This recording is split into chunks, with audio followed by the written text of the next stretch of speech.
Hey guys, this is Clay with Clay's AC and Auto Repair and Clay Motion here in Grand Rapids, Michigan, and this is the Clay way. And I say it's the Clay way because I'm not sure if this is the right way to do it, but this is the way I've done it.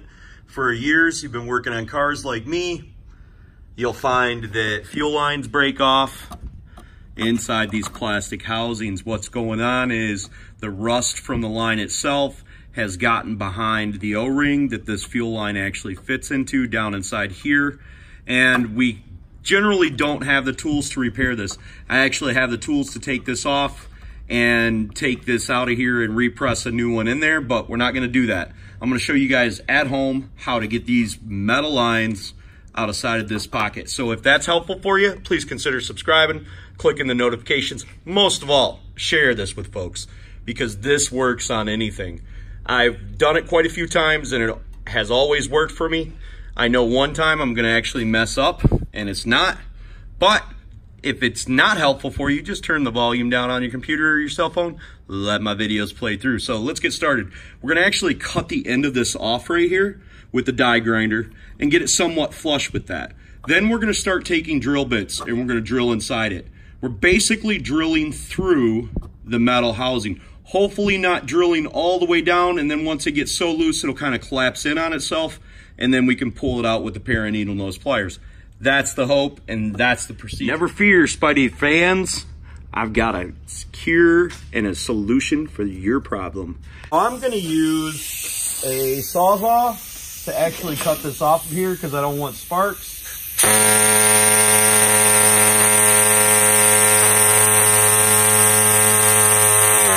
And hopefully I don't cut my fingers off. I can't help it if you guys catch yourself on fire doing this, but that's how I'm gonna cut mine off. Now we wanna take a drill bit that is similar in size, just a little bit smaller, and we're gonna start drilling into this to break away the metal that's on here. So luckily we can grab a hold of this one, pull it down pretty easy, and we can start spinning into the center of it.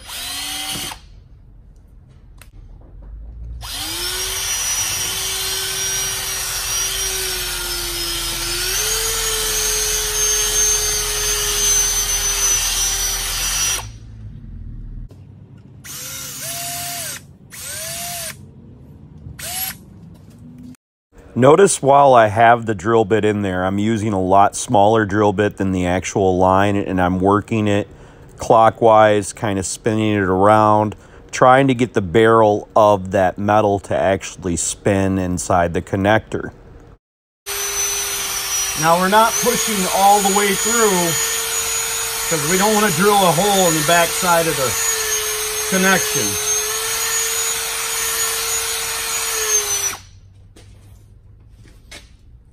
Okay, so now that we've got it drilled out and the walls are a lot thinner, we just take a little screwdriver, and I'm gonna try to show you all this.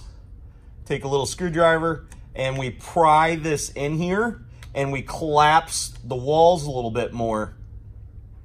And then when we do that, we can use the screwdriver. Of course, we're not using brute force. We're just using the screwdriver to kind of pick it and grab it and pull the flipping thing out. That's some dope stuff right there. I hope I got this on camera because that's sick stuff. You guys have seen my face and you understand why I have a face made for radio. But now we got it out of there, we need to take this little plastic collar back off of here. And you can see how thin I got the walls right there, kinda. We need to take this plastic collar off of here and make sure that we put it on the new fuel filter or reinsert it back into the line housing, or it will leak. Once you've taken that out of there, you need to make sure that there's still an O-ring down inside your fitting, which there is. And if your O-ring's still in there and it's good, more than likely when you take this plastic collar off of here, which is supposed to be inside that O-ring right there, your lines will seal up when you go to put your fuel filter on or whatever it is you got going on. But okay, to remove the collar off of here, there's two different methods, and I'll show you the other one here in a second. You can hold onto this with like a pair of vice grips or something, and you don't want to gnarl this plastic all up because it's supposed to fit in the groove, and you don't really necessarily need to squeeze that much. But you can take a pair of pliers and if you can get it to spin on here, you can kind of start working it down. You're not crushing the plastic, you're just moving it back and forth and lowering it down there. Then I'll show you the other method here in a second. So when you get this thing out of here, like I did, you got to take this off of here. I just take a screwdriver and I just work it around it, spinning it every once in a while, making sure I don't damage it. Put a little bit of penetrating oil on it, maybe take some sandpaper and clean that rust ring up, and this will slide off of here. You need to make sure that that's in there, and these. Yes, I got it out of there, put it back together, and no, it did not leak. Sweet. Hopefully you guys dug that, because that's awesome stuff. And most people don't take the time to show you guys that stuff, so do me the gracias favor of clicking the notifications, subscribing to my page, sharing my videos. Remember, if anyone else can do it, you can do it too. God bless. Have a great day.